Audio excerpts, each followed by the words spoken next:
Well, thank you very much, and congratulations for the successful bidder. As Pete asked me on the way up to keep it brief, well, I certainly will. But I just want to thank everyone again for being here. And I know there's a lot of Rumbelows not in this state nor country who also thank you all for being here and wish us the success that tonight obviously is already.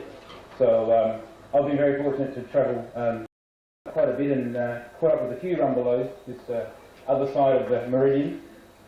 And what a wonderful opportunity that has been. I remember as a kid flicking through a very dog-eared, very yellowy, photostated, not even photocopied for those old enough to know, of the Mail and Diary, or what was the Mail and Diary, and thinking, wow, what a fantastic place this must have been for them to come over here.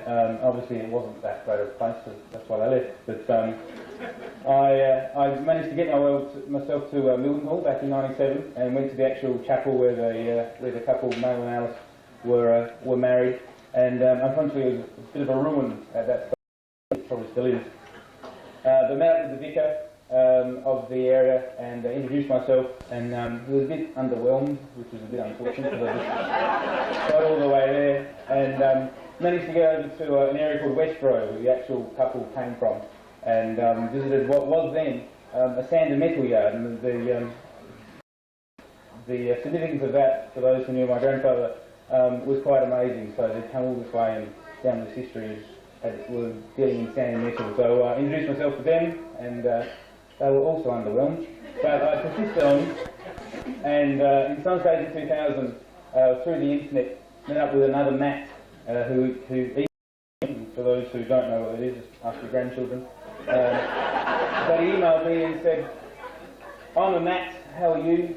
And I thought, oh, this must be one of these weird email things that you hear about. And I said, "I'm okay, and why are you emailing me?" He said, "Oh, sorry, my name's Matt Rumbelow."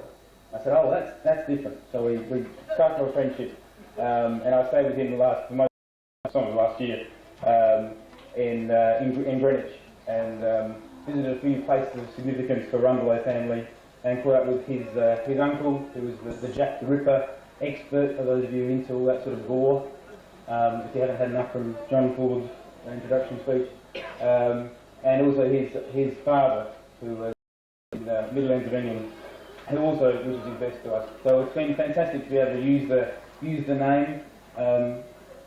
Australian people generally, when they travel, will use any excuse to stay with people, and I've got a very good one when I go and stay with the Rumbelow, so it's been fantastic. I'd like to take this opportunity, and I'm sure it's going to be done already, but to thank Peter, especially for his involvement for tonight, and Mary and Leslie, who have been instrumental in putting the information together. Certainly made my job much easier, and I must say at the end of the day, very enjoyable to put it all together and to look back on the old Mail and Diaries and to see what we've come up with today, and get everyone together on an occasion like this has been fantastic. So from the Rumbelows that I know of from both the UK and America and abroad, who have emailed me through the website, we've got a fantastic ability to pull people together and share a unique, for our family in any case, unique occasion to come together like this, and especially given that I think at this stage 50 years or so. So for the next one, if anyone is around, hopefully the young ones who want to take it on, because I think Pete and I won't be involved at this point. Let's look forward to the next 50 years, and certainly, again, from the overseas Rumbelows, congratulations for coming together, and good luck for the future, and thanks very much.